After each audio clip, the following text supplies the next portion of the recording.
Baik, Assalamualaikum warahmatullahi wabarakatuh. Salam sejahtera buat kita semua.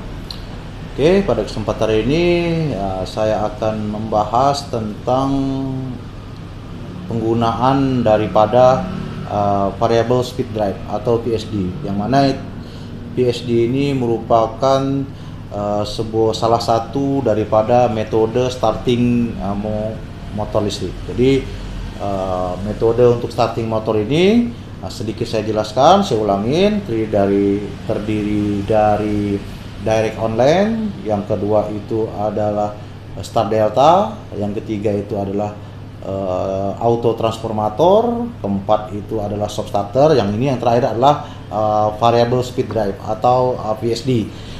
Nah ini ya, kita bisa lihat pada gambar. Nah ini adalah penggunaan daripada VSD. Nah inilah VSD-nya ya. Jadi VSD ini adalah prinsip kerjanya adalah jadi sebuah alat yang pada dasarnya adalah inverter yang terdiri dari beberapa rangkaian elektronik seperti dioda, kapasitor dan transistor yang menjadi satu kesatuan yang ada pada perangkat VSD tersebut, yang mana dia mengubah arus listrik yang masuknya itu AC, arus listrik AC diubah lagi menjadi DC, diubah lagi menjadi AC. Nah itulah prinsip kerjanya, sehingga yang keluar, yang masuk ke dalam motor listrik itu adalah tetap arus listrik AC. Nah itu ya. VSD ini tersendiri, dia terdiri dari beberapa macam. Contohnya VSD 3 pas, untuk menggerakkan beban 3 pas, untuk motor listrik 3 pas. Nah itu bisa ya, RST. Nah, terus dia menggerakkan motor listrik yang 3 pas. Ada juga VSD yang VSD-nya misalnya jaringan listrik kita 1 pas, untuk menggerakkan motor listrik 3 pas. Nah itu ada juga tipe VSD-nya yang berarti 1 pas ke 3 pas. Jadi jaringan listrik 1 pas bisa menggerakkan motor listrik yang 3 pas. Nah itu ada tipe. Jadi banyak tipe-tipe VSD yang ada di pasaran. Memang VSD ini adalah sebuah alat atau metode starting yang terbaru, yang memiliki beberapa teknologi-teknologi yang belum ada pada perangkat-perangkat yang lainnya. Jadi kelebihan pada VSD ini, dia bisa mengatur speed kecepatan motor listrik itu dengan cara dia mengubah daripada frekuensi keluaran frekuensi yang menuju ke motor. Jadi frekuensi kita itu bisa menggunakan 50 Hz. Kita bisa setting frekuensinya ini misalnya 10 Hz, 20 Hz, 30 Hz, 40 sampai ke 50. Efek dari pengubahan dari frekuensi itu menyebabkan dari putaran motornya ini tegangan yang masuk juga kecil, putaran arus yang masuk kecil, putaran juga semakin pelan. Semakin naiknya frekuensi, tegangan semakin naik, arus yang listrik naik, sehingga putaran juga semakin naik, gitu ya. Jadi kelebihan inverter berikutnya kedua adalah hemat energi. Nah, jadi dia lebih hemat energi penggunaannya. Terus ketiga adalah proteksi yang ada pada VSD itu lengkap untuk mengamankan daripada motor listrik tersebut. Jadi proteksinya bagus, lebih baik daripada yang lain.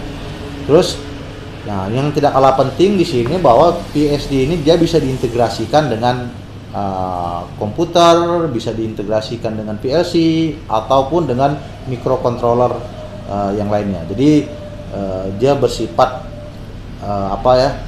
lebih kompleks dia penggunaannya itu ya, lebih kompleks. Cuman kekurangan daripada VSD ini adalah ya harganya cukup mahal. Memang harganya cukup mahal. Dia itu tergantung dari kapasitasnya, berapa HP yang diperlukan untuk menggerakkan motornya. Motornya misalnya 1,5 HP, ya kita cukup cari yang 2 HP, 3 HP. Nah, terus motor listriknya misalnya 10 HP, itu kita cari VSD yang melebihi daripada kapasitas motor tersebut. Ya, konsekuensinya bahwa semakin besar kapasitas daripada VSD tersebut, itu harganya juga semakin mahal. Nah, itu ya, harganya juga semakin mahal. Itu. Terus, nah ini adalah wiring diagram daripada VSD. Nah, di sini dia terdiri daripada dua komponen utama. Yang pertama adalah rectifier, yang kedua adalah inverter, dan yang ketiga adalah kontrol elektronik. Jadi semacam status atau komunikasi yang mengkomunikasikan antara motor listrik dan VSD. Nah, tersebut ya. Dia bisa dimonitor karena di VSD tersebut dia ada display sehingga bisa mengetahui itu kecepatannya berapa, RPM-nya berapa, arus listriknya berapa, itu bisa diketahui, frekuensinya digunakan itu berapa, itu bisa diketahui kan dari display gitu ya. Waktu penggunaannya juga bisa disetting. Itu lengkap daripada fasilitas yang ada di VSD tersebut. Jadi prinsip kerja daripada VSD itu adalah ini arus listrik yang digunakan ini misalnya AC. AC itu untuk yang 3 pas itu 380, untuk yang 1 pas itu adalah 220.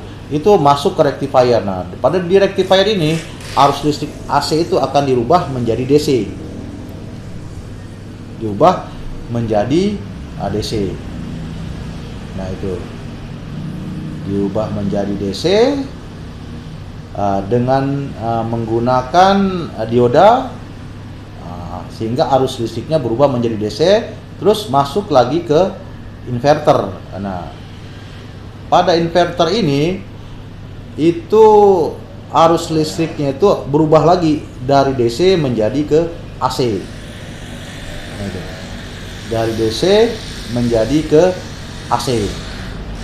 Nah, keluaran daripada inverter ini baru masuk ke motor listrik. Nah, jadi ada perubahan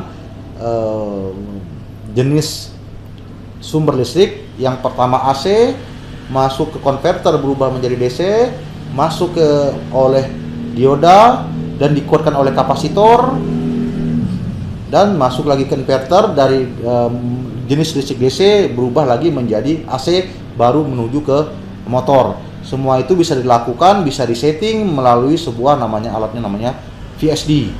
Nah, itu ya, cukup kompleks. Tinggal kita istilahnya membaca panduan yang ada pada manual book pada VSD. Memang sedikit lebih rumit karena kita harus mempelajari semua item-item yang ada pada VSD tersebut. Untuk pengaplikasian daripada VSD itu ya bisa digunakan untuk menggerakkan motor pompa pada PDAM, bisa mengatur kecepatan pada motor pompa PDAM sehingga bisa mengatur debit atau kapasitas daripada air yang dikeluarkan. Terus VSD juga bisa digunakan untuk konveyor pada pabrik atau ban berjalan. Nah, atau bisa juga kan untuk pada PLTU itu bisa digunakan pada konveyor untuk mentransfer atau memindahkan batu bara ke boiler. Nah, itulah penggunaan dari VSD secara ringkas. Mudah-mudahan dapat dipahami penggunaan daripada starting motor. Jadi tergantung dari yang mana yang kalian pilih, yang mana yang mau digunakan, apakah yang biasa atau yang yang berkualitas dengan biaya yang murah atau yang biaya mahal. Nah, itu tergantung daripada penggunaan konsumen. Mudah-mudahan dapat dipahami. Kita akan masuk ke materi berikutnya. Wabillahi taufik wal hidayah. Assalamualaikum warahmatullahi wabarakatuh.